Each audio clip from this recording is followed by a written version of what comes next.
أدخل في ذلك البحث. نعم. وهو يقول: وشرى علي نفسه، باع نفسه. أحسنتم، لبس ثوب النبي ثم ما نام مكانه. قال: وكان المشركون يرمون رسول الله. يريدون من؟ ظنهم رسول. نعم. يريدون رسول الله. نعم. يرمون رسول الله. فجاء أبو بكر وعلي نائم. يعني شنو؟ في منتصف الليل يعني شنو؟ فجاء أبو بكر وعلي نائم.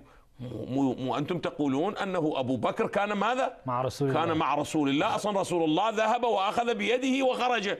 هذا النص الصحيح الوارد وين؟ الوارد في مسند أحمد يقول ماذا؟ يقول لا، ليس الأمر كذلك، وإنما أصلا أبو بكر كان يعلم أو لا يعلم؟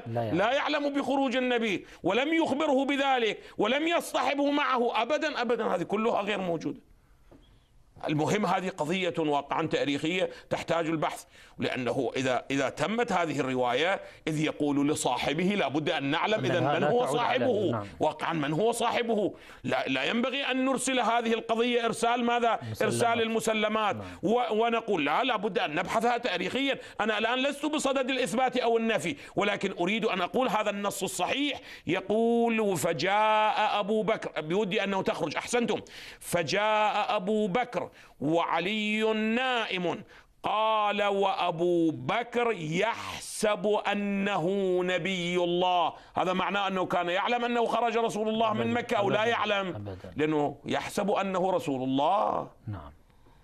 إذن أين تلك الدعاوى اليمين واليسار بأنه هو اصطحبه ولم يأتمن أحدا إلا أبو بكر؟ أين هذا الكلام؟